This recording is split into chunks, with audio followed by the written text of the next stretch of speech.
Assalamualaikum warahmatullahi wabarakatuh. Perkenalkan, nama saya Elsa Radit Pratama dengan NIM akhir 070. Saya Muhammad Gibran Istiqlal dengan NIM akhir 090. Kami dari kelompok 10 akan mempresentasikan mengenai teori iceberg dalam pertanian. Nah, teori iceberg atau bisa disebut iceberg teori adalah konsep yang menggambarkan bahwa suatu masalah yang terlihat di permukaan hanyalah sebagian kecil dari keseluruhan masalah. Sebagian besar penyebab sebenarnya tersembunyi di bawah permukaan dan tidak langsung terlihat. Dalam konteks pertanian, masalah seperti gagal panen ataupun penurunan hasil produksi hanyalah puncak dari gunung es. Faktor-faktor seperti kebijakan, perubahan iklim, manajemen sumber daya, dan juga sistem distribusi merupakan bagian tersembunyi yang lebih kompleks. Selanjutnya di sini ada pendapat ahli. Menurut teori yang dikembangkan oleh Peter Sainz, Peter Senge. Iceberg model digunakan untuk memahami masalah secara mendalam melalui beberapa tujuan. Itu yang pertama ada event, kejadian yang terlibat di permukaan, pattern, pola yang muncul dari kejadian, sistem struktur yang membentuk pola, dan mental model, pola pikir yang membentuk struktur. Nah, di sini terdapat case study yang pertama dari jurnal yang pertama, yaitu A Decision Support System for Sustainable Agriculture and Food Loss Reduction under Uncertain Agricultural Policy Frameworks. Nah, di sini permukaannya itu hasil panen yang terbuang. Lalu terdapat pola, yaitu distribusi yang tidak efisien. Kemudian strukturnya, yaitu sistem logistiknya itu lemah. Kemudian akar dari masalahnya itu adalah kebijakan pertanian tidak stabil dan kurangnya teknologi pendukung. Kasus masalah utama yang terlihat itu adalah tingginya food loss atau kehilangan hasil pertanian. Untuk case study yang kedua, di jurnal kedua itu mengenai sustain intensification of agriculture evidence from smallholder farm. Di sini yang pertama itu permukaannya, ada hasil panen yang rendah. Yang kedua ada pola, penggunaan teknologi rendah, dan yang ketiga ada struktur, akses terbatas ke pupuk dan pelatihan, dan yang keempat akar masalah, keterbatasan ekonomi dan edukasi petani. Kasus produktivitas petani kecil rendah.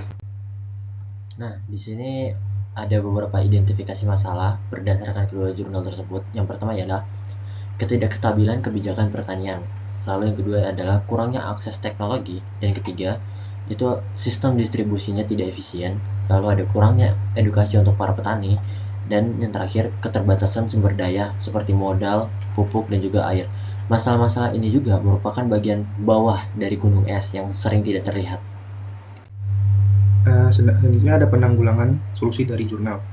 Untuk jurnal yang pertama, penggunaan decision support system, optimalisasi rantai pasok, pengurangan food loss melalui teknologi, dan untuk jurnal yang kedua itu penerapan sustainable intensification, penggunaan teknologi pertanian modern, dan pelatihan petani. Nah, solusi dari tim itu ada beberapa. Untuk jurnal 1, kami analisis sendiri, yaitu digitalisasi distribusi hasil panen. Dan untuk jurnal kedua, itu program edukasi berbasis komunitas.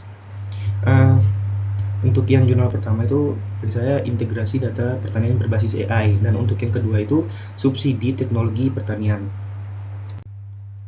Nah, future final result ini merupakan saran untuk kedepannya. Di sini terdapat penguatan kebijakan pertanian yang stabil, lalu integrasi teknologi digital dalam pertanian. Selanjutnya ada peningkatan akses petani terhadap edukasi dan pengembangan sistem distribusi yang efisien.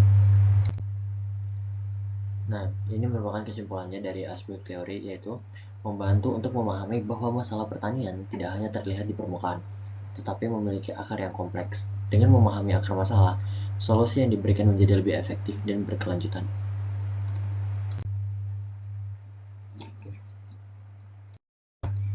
Oke, di sini kami akan membandingkan domino effect dan iceberg effect.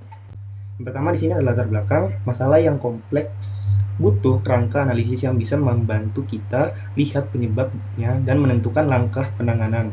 Dua model yang sering dipakai dalam riset dan analisis risiko adalah domino effect dan iceberg theory.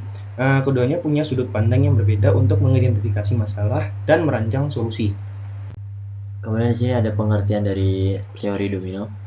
Nah, teori domino menjelaskan bahwa suatu kejadian terjadi karena rantai sebab dan akibat. Dikembangkan oleh Heinrich, setiap kejadian memicu kejadian berikutnya. Nah, di sini terdapat 3.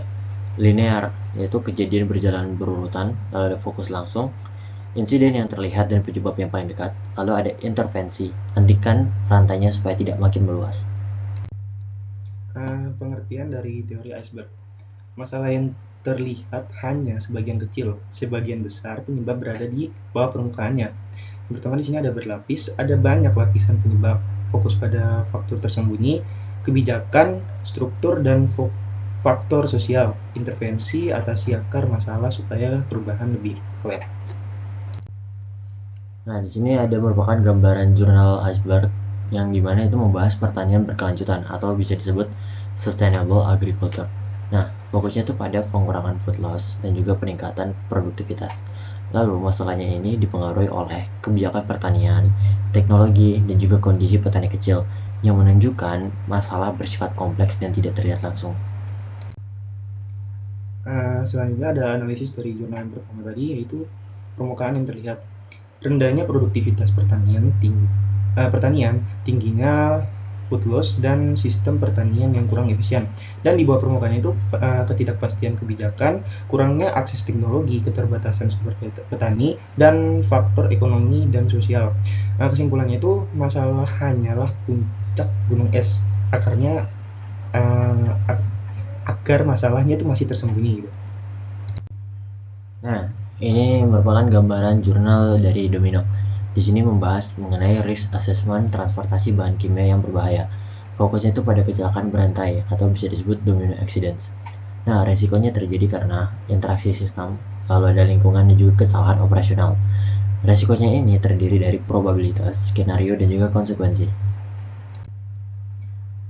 Selanjutnya di sini ada analisis dari Domino Journal. Rantai kejadian itu mulai dari kebocoran bahan kimia yang menyebabkan ledakan atau kebakaran, menyebabkan kerusakan lingkungan, dan menyebabkan korban manusia. Konsep utamanya itu chain reaction, reaksi berantai, dan cascading failure. Kesimpulannya itu satu kejadian memicu kejadian lain, yaitu domino effect. Semakin panjang rantai, semakin besar resikonya. Oke, di sini merupakan perbandingan dari kedua teori tersebut dari segi aspek domino dan juga iceberg. Nah, di sini ada cara pandangnya, yaitu linear, sedangkan iceberg itu berlapis. Lalu untuk fokusnya itu domino lebih ke arah urutan kejadiannya, sedangkan iceberg itu merupakan akar masalahnya. Penyebabnya itu langsung terlihat untuk domino, kalau iceberg itu tersembunyi. Nah, kalau dari data jurnal aspeknya itu domino itu resikonya untuk industri, sedangkan untuk iceberg dia memakai sistem pertanian dari kedua jurnal tersebut. Lalu solusinya itu untuk domino yaitu putus rantai, untuk iceberg itu memperbaiki sistemnya. Kesimpulannya itu teori domino dan teori iceberg merupakan dua pendekatan yang berbeda dalam menganalisis suatu permasalahan. Teori domino itu melihat bahwa suatu kejadian terjadi karena adanya serangkai sebab akibat yang saling berhubungan secara langsung dan berurutan. Sementara itu, teori iceberg itu menekankan bahwa masalah yang terlihat di permukaan hanyalah sebagian kecil, sedangkan penyebab utamanya itu tersembunyi di bawah permukaan dan bersifat lebih kompleks. Oleh karena itu, kedua teori ini tuh saling melengkapi dalam memahami suatu fenomena, sehingga pemulihan pendekatan yang tepat dapat membantu dalam menentukan solusi yang lebih efektif. Mungkin itu saya dari kami, lebih dan kurangnya wassalamualaikum warahmatullahi wabarakatuh. Terima kasih.